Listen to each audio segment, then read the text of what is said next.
Good morning, everyone. KJ here to start another day. Mr. Wayne and I went to his birthday dinner last night. He had his cedar plank salmon, and I had my 12-inch ribeye there with coleslaw and green beans. I decided I wasn't going to get the big, loaded baked potato and all that good stuff. We were sitting there, and I did a big no-no. I usually don't bring my cell phone in when we have dinner, but it was in my pocket, and we were waiting, for his salad and my potato soup. And I pulled out my phone, and I was just waiting on them to come back, and we had gotten some news on the Angelia Solomon case. It seems that her attorney emailed the Tennessean, which is a news publication here in Tennessee, to say a few things that kind of answers the questions on why there wasn't a hearing on November 7th. In fact, there was a hearing on November 7th. It's just Angelia Solomon was not available.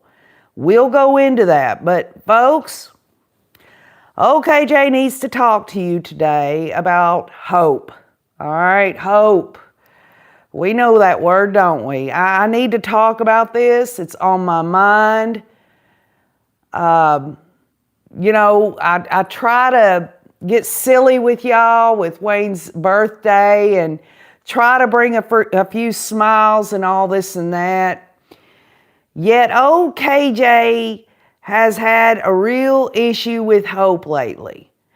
A lot of things has happened in my life behind the scenes that, I try to keep private, and I try my best to always be positive, to show hope in my life by my attitudes and just trying to stay positive and all that, and knowing deep down that for me, hope comes from my Creator God. Because OKJ cannot go and into the kitchen and scratch me up some hope. OKJ can't go in here into the bedroom, pull open a drawer and grab out some hope. OKJ, has had a real problem with hope in my life. And this dovetails just beautifully, really, into the Angelia Solomon case. What kind of mother, ex-wife, would go and try to hire somebody to murder her ex-husband? Did she lose all hope? Okay? I got to thinking about it, and she lost her son Grant to a terrible accident. Of course, she blames her ex-husband that he murdered Grant, which an investigation was done, and a few years after his death, you can find it online, there were people on there that were just so convinced that Aaron Solomon murdered Grant, right? But it didn't happen that way. And, you can believe whatever you want to believe, but Aaron Solomon loved his son. He was there with him every step of the way in his baseball career. He loved him. He even had his name on the back of his car on a personalized license plate. This man would have never harmed a hair on his son. But with that being said, this mother lost her son.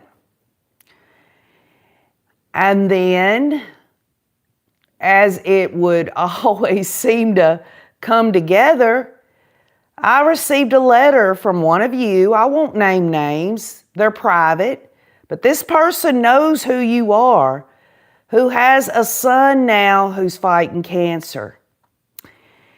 And in that letter, I saw more hope than I have within me.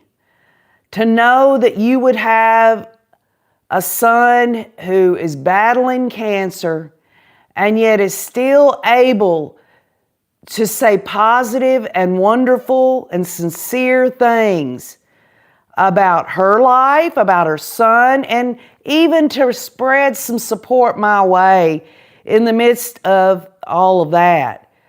So you got Angelia Solomon, who, y'all, anyone, no matter how vindictive or what they're about, you lose a child, and some on here have lost their children, whether they were children or adults. It's got to affect her a lot. And then I think about this person who sent me this letter and how, to me, I saw in her writing hope from God. That's what I saw. So why am I talking about this? Well, it just so happens, not only did we get an update on the Angelia Solomon case yesterday on my husband's birthday, but before the live stream yesterday evening where I was trying to bring a smile to everyone's face, OKJ in my heart of hearts has been hurting bad. I got news yesterday during the day before the live stream that my eldest son, who's estranged, has been estranged, who's been homeless. Some stuff has gone on with him. And the Rays know the back history of it. My opinion, I think he suffers from untreated mental illness. But ultimately, he turned 34 October the 19th. And I didn't tell the Rays because I knew how it was going to end up. We'll get there.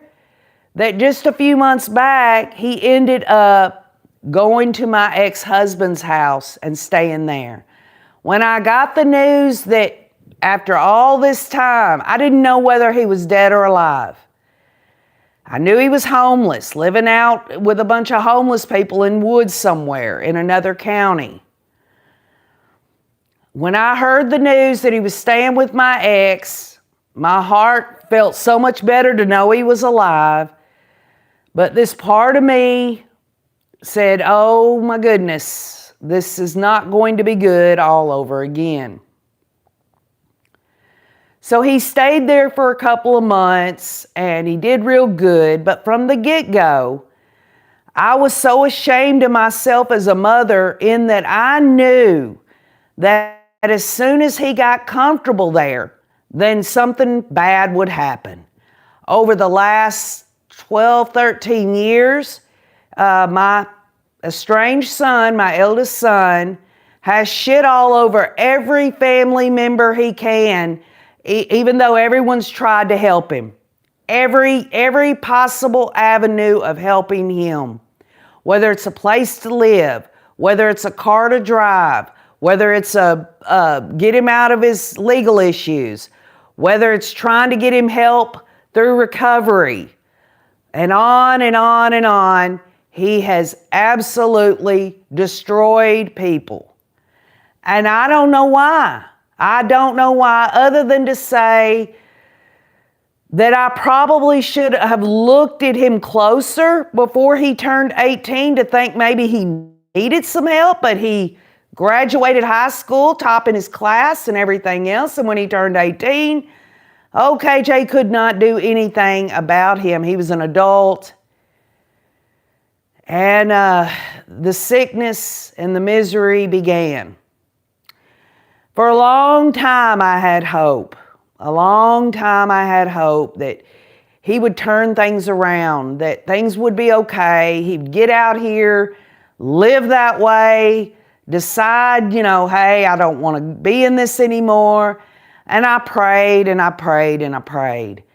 And for a long time, I tried everything that you could possibly try. And the last time that Wayne and I tried to help him was a few years back, and he had to be handcuffed because we had him staying here, handcuffed and left this house because he threatened a police officer that he was going to kill him. They had to take his guns away and all of that. We had to get a restraining order to get his guns taken from him. It's just never ending, y'all. So I think about Angelia Solomon losing her son. I think about one of you who's fighting a hopeful battle with her son who's fighting cancer. I think about another mother several years back whose son died of a heroin overdose, and how I wanted so much to figure out what hurts more. Whether her son being dead and she's never going to see him in this life again, and if she wants to visit him in a cemetery, at least she knows where he's at, and that my son is out here, God knows what, don't know if he's got ID on him, if he was to end up dead in a ditch. How would they be able to let me know? Would something terrible happen to him and he got killed and they couldn't ID him and he'd end up being a John Doe and we would never know that my son is dead? You know, all these things, y'all. This isn't over the top. This is what you call a lack of reality being able to set in on me enough for me to ask God for hope. So a couple of years back, I finally, I'd been going to therapy about it, trying to sort it all out, feeling so ashamed, blaming myself for everything. I would rather blame myself for everything. That feels better than not knowing why this is happening in my life, And a couple of years ago, it kind of came to me that I needed to put it in God's hands. What does that mean, right? Well, I got into Scripture, I got into God's holy word, and I was able to kind of grasp it. And what it really comes down to is that if I really say I have faith in God, then I've got to know that anything and everything in my life should be put in His hands. For what reason? The reason being that I can't handle it myself? No, because God gave me self-will to handle shit. God gave all people enough mentality, or at least most, to be able to handle their stuff. It meant that my faith said that to put it in God's hands meant that I believed that God, being perfect, who else's hands? Would I want it to be in my hands or God's hands? Because if it was left in my hands, y'all, I've got over 10 years, almost 15 really, of failure after failure after failure about my eldest son and I's relationship. Nothing I ever tried. I learned my lesson that, I can beat a dead horse all I want. I can try to take control of the situation. I can try to do what I can to alleviate his suffering of being homeless. And the way that I alleviate his suffering is let him come here or pay for, an apartment for him or a car for him or whatever to alleviate his suffering. But ultimately what it come down to is I was trying to find a way to stop hurting and stop feeling this hopelessness. It was selfish. It was wrong. I was wrong. I had to give it to God. How did I do that? Every time these things, like yesterday when I found out, y'all, this is what happened. He'd been staying with my ex-husband for a few months. I did not have any hope that somehow he was going to get better and get on with his life. I never did. I had no hope whatsoever. I was just happy that he was alive. And I stayed out of it. And I didn't pry. I haven't talked to him. But what happened was about a week ago, my ex had a friend of his over. And they were in his office, and my son got mad for some reason and went in there and invited this guy out to fight him. So the guy walks out of the office and they get into an actual fist fight, and my son gets the shit kicked out of him. Then my ex-husband has to call the police and have him taken off the property. And this is after my ex-husband offered him some land, to start over and everything. I mean, this is a family, an extended family of mine that's on both sides of the aisle there. My ex-husband's and my side of the family, everyone has done everything we know how to do to help him. All Wayne and I asked him to do was to go see a psychiatrist or a therapist. That's all and we were going to pay, and we paid for a couple of sessions before he said it was BS. Whatever his mental illness is, one of the symptoms is he thinks that he is not wrong at all and that everybody else is wrong. He has paranoia. He could have schizophrenia. I don't know. I'm no professional, y'all. But all I do know is that there's something terribly, terribly wrong with him. And there's nothing I can do about it. I'm hopeless about the whole thing, or am I? I was hopeless for a long time until I gave it to God. And now, hearing this news yesterday, it didn't affect me as bad. Several years back, anytime I heard news like that, I just broke down and cried, stayed depressed for several days. Now, I'm a little stronger. My therapist has helped me a lot. And I realize that if I truly believe that he is in God's hands, then what do I have to be so upset about? What do I have to fear? Because perfect love casts out fear, y'all. And God is perfect love. God is love. And I've got to believe that. There was a time that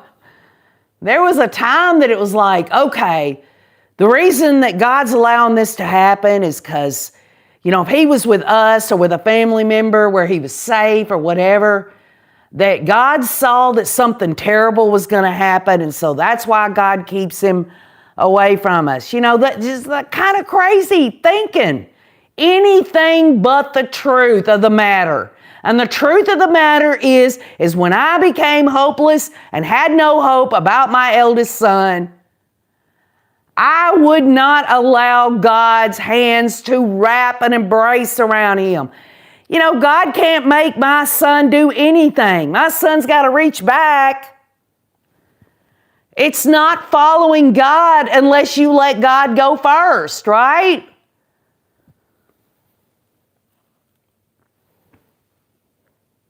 So I don't know what it's like. I don't know what it's like to have a son who is fighting cancer. And just to say that out loud hurts me very deeply. Because I remember when my children were little, and every time they would get sick, it made me feel so bad for them. But they always got better. I'd take them to the doctor, or I would, do the things that mothers do to get them feeling better. But when they would be sick, it just was terrible because I didn't want them to be sick and hurting or anything like that. And so then you have a mother who has a son who has cancer, who's fighting it. And the hopeless feeling that I'm sure has come and gone. But one thing's for sure, y'all. From this letter that I received, this mother has all hope now, has truly in my heart got the right kind of spiritual feeling about the whole thing. And it makes me ashamed for feeling upset about what's going on with my son. Just Me says, I know, honey, Satan can't get to you, so he's going through your son to cause fear. Well, you know what, Just Me? I I always believe that there's nothing, no sin, nothing that that can overcome you so much that there's no way back. I mean, in God's love for us, you can't fall between the cracks and just disappear. God is always there. And I know I would have saved myself a bunch of pity, potty stuff, feeling sorry for myself, feeling depressed, crying all the time, if I'd have just known, when all this started for the first at least 10 years, that God, if I truly put it in God's hands, and that sounds like some kind of metaphor, but it's not. It's a real thing for me. And the only way I can describe it is whenever those negative feelings of fear about what's going to happen to him, winter's coming soon, he's going to be homeless. Every time it freaking rains, I think about him. Is he in a tent? Is he wearing waterproof clothing? Things of that sort. I just feel like, whenever I get to feeling that way, that I just remind myself of the truth of the matter. And I truly believe, my faith says that I have left it in God's hands. I don't know. I don't have to know what God's going to do about it. I don't have to give God suggestions. All I have to do is pray for my son and say, your will, not mine, here on earth and in heaven. God, whatever you want to do, you do it. Because I'll tell you this right now, God's perfect judgment on everything. It doesn't always line up with what OKJ or anyone else thinks the right thing to do is. Thank you, Liza Joe. So my heart does go out to this aspect of Angelia Solomon losing her son Grant, and how hurtful that's got to be. And to know that, and this is just my belief, that when it comes to okay, did this person have hope? Well, in my faith, it's you'll know it by its fruits. Well, her fruit is that she tried to hire a hitman. Okay? Does that sound like someone that has hope? I guess some could say, well, KJ, she hoped that this hitman would kill her ex-husband. But is that real hope? Because real hope only comes from God, in my view. I don't think a human being can generate or create hope unless it's given from God, because all good and perfect things come from above.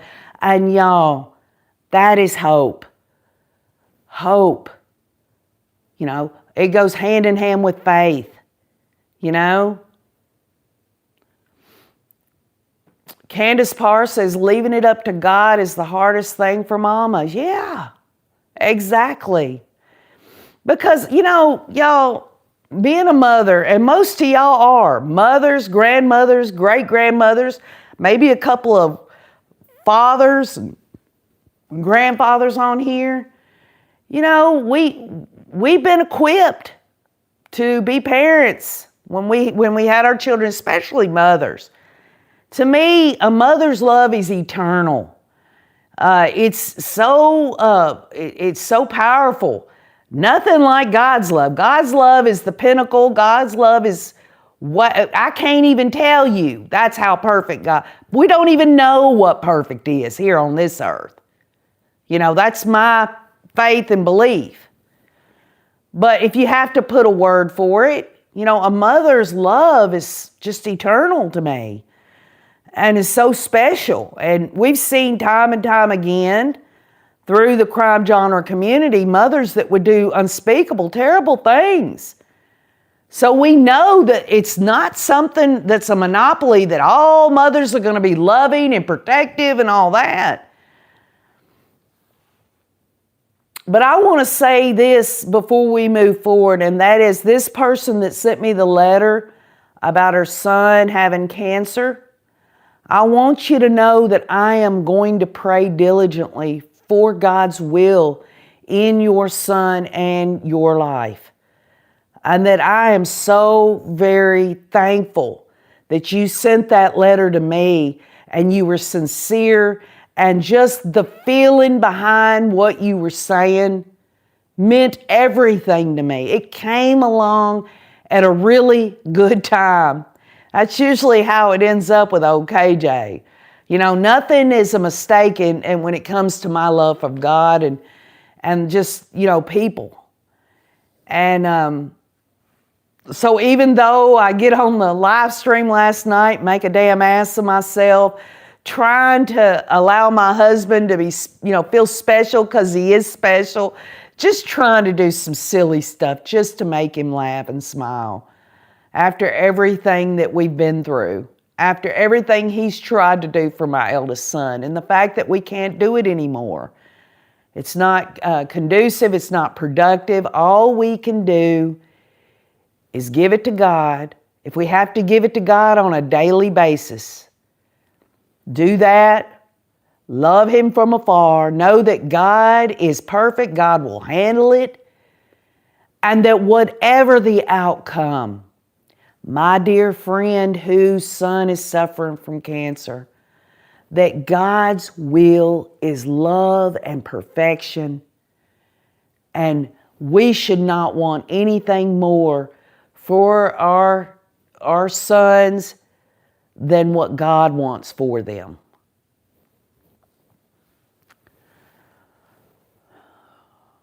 Thank you, Lulu. Sometimes you just have to say, I surrender all, says JoJo. And that's so hard to do, isn't it, JoJo?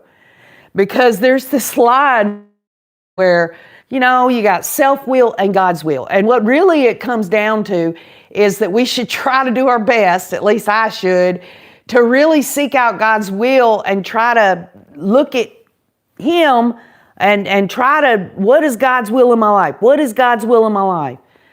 But at the same time, God gives us these facilities. He gives us the know-how. He gives us He gives us a way to be able to make it every day. I mean, does that mean that if we give it to God that we don't do nothing about anything? Of course not. There are things that I can do that's not going to go against or buck up against me saying that I'm giving it to God.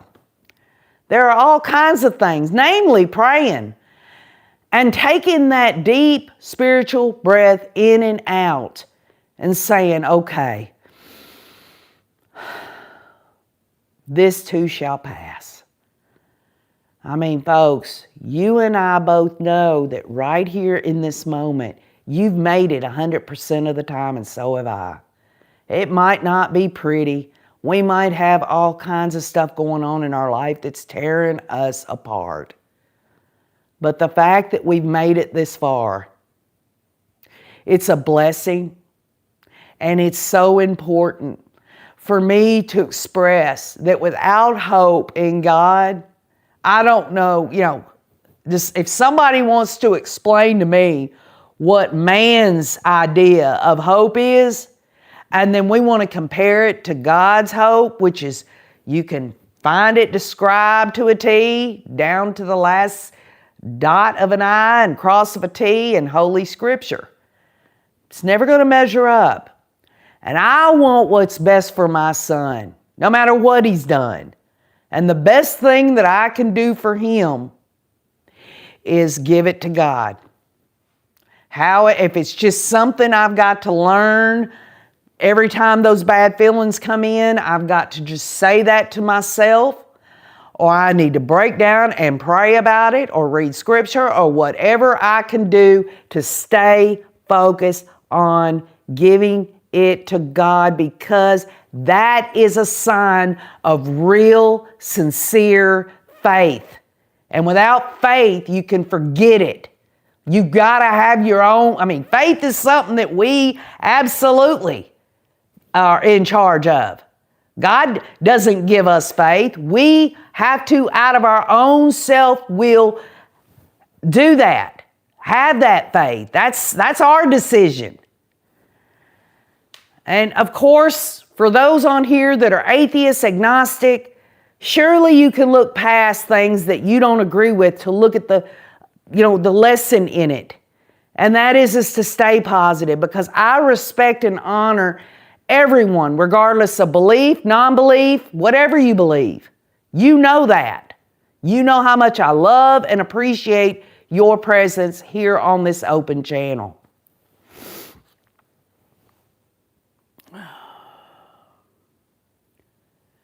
Lulu said, I found God last year when my mother died. He woke me and I had the failing that I needed to see my mother. I rushed to her at her home. She died 20 minutes later. She'd been very sick for a long time. My heart and sympathies go out to you, Lulu. I'm so sorry to hear that. The Rays know it tore me to smithereens when my mother passed, but you know what? That hope that she had of being in heaven with her Creator, with Jesus Christ, that's the same hope that I know I have and helps me get through the loss of her. Y'all, let's just be clear. OKJ has to mourn every single day the loss of my relationship with my eldest son and not knowing if he's okay or anything. I'm having to mourn every single day. And he's not even dead. I have to mourn it. That's healthy. It's not healthy to get into chronic depression like I do, where I don't want to roll out of bed for a day or two, or I want to get that hurtful feeling away by taking me a nice swig of bourbon. Y'all know I've got my failings. But this whole thing about, not having any hope at all, to say that, well, okay, I've lost my son, and my ex-husband, had custody of the kids there for a while, and I've accused him of this and that, which has no evidence or anything, and none of that worked, and I was filing frivolous lawsuits, and they banned me from doing that because they were already adjudicated things that I kept bringing up over and over, and when they wouldn't let me file it, I got a friend to do it. They didn't do nothing then. So now I just want to hire somebody to murder my ex-husband. I guess the bigger question is this. In the crime genre community, of all the cases that you have studied or listened to or were interested in, how much hope did these defendants have? How much real hope did they have? So yesterday evening when I was at Old Charlie's with Wayne celebrating his birthday, and no, we didn't talk about the situation that I had learned about my son earlier in the day, because I wasn't going to shit all over the evening of my husband and his birthday by sitting at the table and all this stuff. I've gotten to the point now, well, it's not fair to him, even though I know he's there to let me vent to him. It's just beating a dead horse over and over again. And we, together as a couple, we come to the same conclusion every time. And that is the only recourse we have. The only is to give it to God. Leave it in God's hands. Know that we did everything we could. Pray for him. Pray for the best for him. Everything that we would want for ourselves and our other kids or our family members, we pray for that for him. Does it mean he's going to get it? No, it doesn't. But I'll tell you one dang thing right now. The more I ask God to, in my prayer, God, your will, your will, your will. I guarantee you, if I let it go and let it be God's will, whatever happens in God's will, I can be at peace with that because I know God's got all the answers. God is in control. He can't control my son. He ain't going to make my son do anything. But I just trust God, and that's all I can do. No matter our faith, says Candace Parr, we believe in the soul. Not every person, I think. Most of us do, though.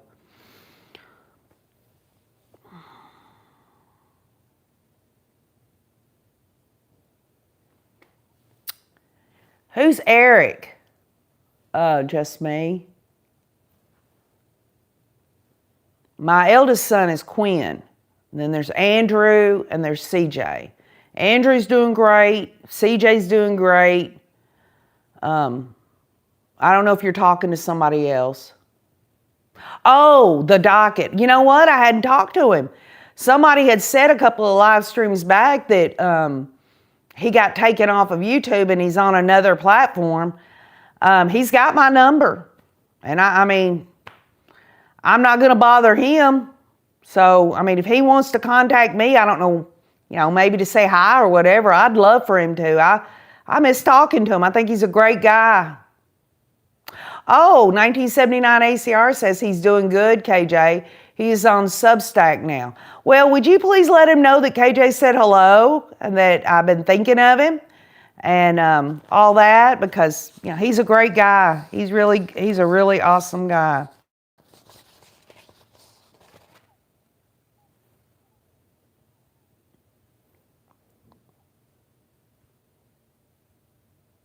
Oh, thank you, Trevor Levesque. Mr. Wayne was just blown away by all of the well wishes and everything on the community wall, along with the short live stream we did last night. I really appreciate people showing up for him because, I take that really personal.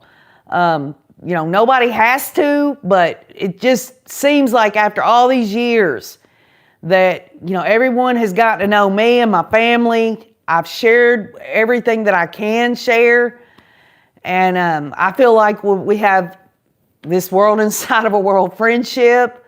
I'd hate to think that, it's not like that, but I have hope, right?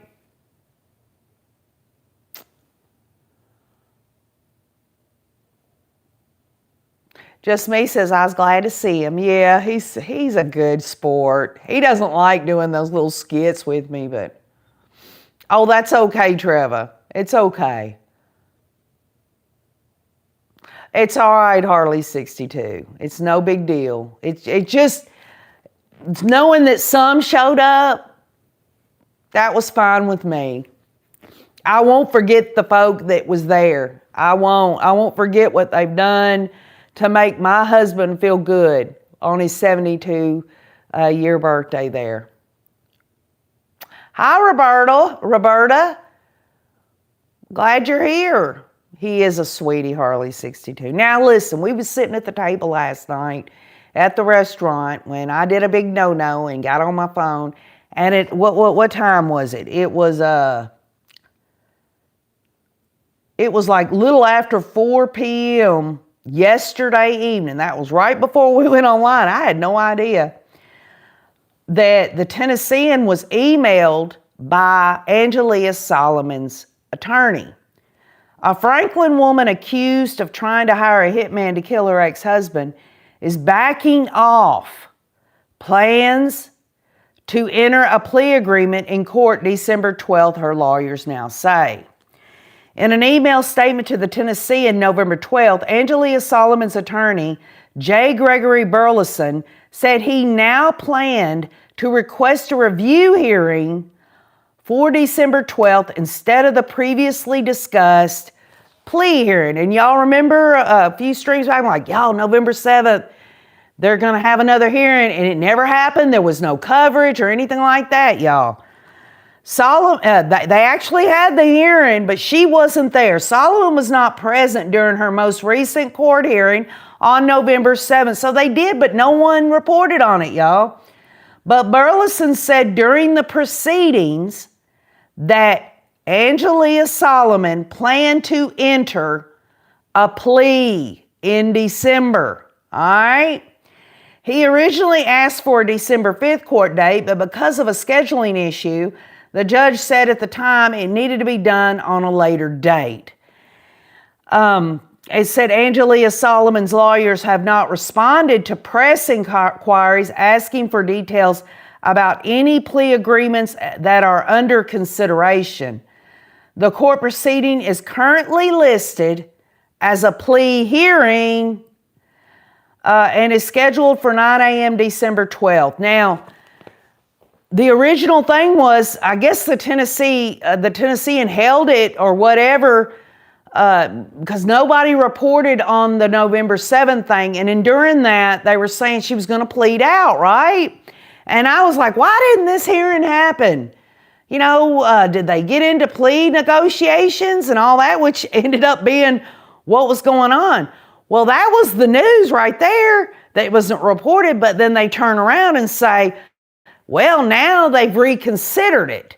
They want a review hearing, and a review hearing in a criminal case is a court proceeding to assess the case's status, either before a trial to see if it can be resolved, or after sentencing to check compliance with its terms. And we ain't got to worry about sentencing unless what? On this December 12th review hearing, it also talks about the purpose is to determine if the case can be settled without a trial. Lawyers meet with the prosecutor to discuss the case, evidence, and potential resolutions like a plea bargain or reduced charges.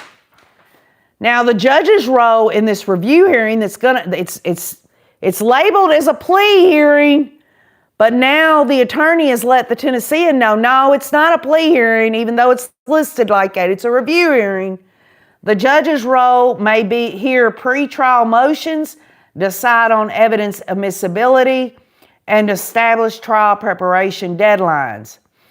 It evaluates the defendant's compliance with the terms of, like right now, she's on home arrest, she's got a GPS monitor, she can only go to her attorney or doctor's visits. They did allow her to go to Gracie's graduation, but they're looking at all of that, see how she's been doing. The judge reviews reports from all of that, sources to see if the defendant has followed all the conditions, because she got bonded out, right? The judge can use the information to decide on next steps, which might include continuing the sentence, implementing graduated sanctions, or in some cases, adjusting the sentence, which the bottom line is this. She's going to be there December 12th, and they can list it on the court document through the clerk's office that it's a plea hearing, and her attorney can say, no, it's a review hearing. The bottom line is they're going to discuss in this review hearing whether she's going to take the plea agreement. They're going to discuss evidentiary issues, whether it's going to go to trial. Now, with that being said, OKJ's looked at the calendar. December 12th is on a Thursday. No, it's on a Friday. The day before that, I'm thinking Wayne and I could go. It's here in Tennessee in Franklin in the Williamson County Courthouse. Didn't never know what a review hearing was until this. It's called Justice Through Understanding. Never been to a review hearing, but she's going to be there. We're going to find out if she pleads in that. If she does, they can actually go on to adjudicate it and sentence her. They could sentence her to time served. They could sentence her to probation. They could sentence her to whatever the state of Tennessee wants her to do in the plea agreement, if that's what she does. Or she could listen right there where the judge is going over the evidence, and y'all know what the evidence is. They've got her recorded with a TBI agent saying she wants her ex-husband murdered, which is a slam dunk case. And she might decide to somehow, some way take it to trial. The only reason I would think she would is that her attorney would say, well, you only gave them the registration. You didn't actually give them money. We could get you off of this charge, or we just want your money, Angelia Solomon, which, by the way, for those that didn't know, she had a GoFundMe.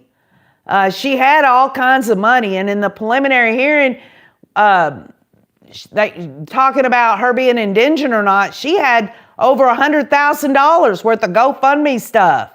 So we'll just have to find out December 12th. I am going to attend that review hearing. We're going to find out just how much hope Angelia Solomon has in getting out of this situation, or whether she's lost all hope and knowing the evidence is stacked against her. Either way it goes, I'm going to go. I'm going to experience it. I'm going to talk to all the Rays about it. We will continue to get justice through understanding. And I guess today was really all about the hope of a plea agreement, the hope of a mother, the hope of a relationship, the hope that comes from God, and all this mess of Angelia Solomon and what could be learned from all of it. So I will be getting together with y'all, because I'm not giving up on this case in terms of what can be learned. We will talk about parental alienation. I'm sure many of y'all are already well educated on it, along with false memories. As I did all that research, I couldn't help but think about Tylee in all of that, and whether or not, or Kobe for that matter. And so we're going to talk about that. We'll get back together real soon. I thank y'all so much for allowing me to talk to y'all about deeply personal things. I want to tell this person who sent that letter that it was because of your letter that I was able to come on here today to talk about these things. If you would not have sent that letter, I don't know that I could have ever put two and two together. But then again, in my view, God works in mysterious ways, and God does give us hope. Hope in a better tomorrow. Hope in the best that life can give us. So I love all of y'all. Thank y'all so much for being here. Leave your comments. Leave something on there to tell me what you've got hope in, or tell me something that you feel hopeless about. And you can always go on the About page at the bottom right there, just a short About page. It's got the P.O. Box address. You can write me as many letters as you want, and I promise you, as God is my witness, I will never, ever tell anyone about the privacy of who you are, what you write to me about. I will bring it up without names and stuff, because I feel like God's working. That's just me though. And it's for a good reason. Just as I have demonstrated today that no hope can be lost when you love your child. No hope will ever be lost if you give it to God. Put it in His hands. Send me a letter. Just vent out. And I love you all. Have a great day. We'll get back together soon. And you know what? Keep on looking.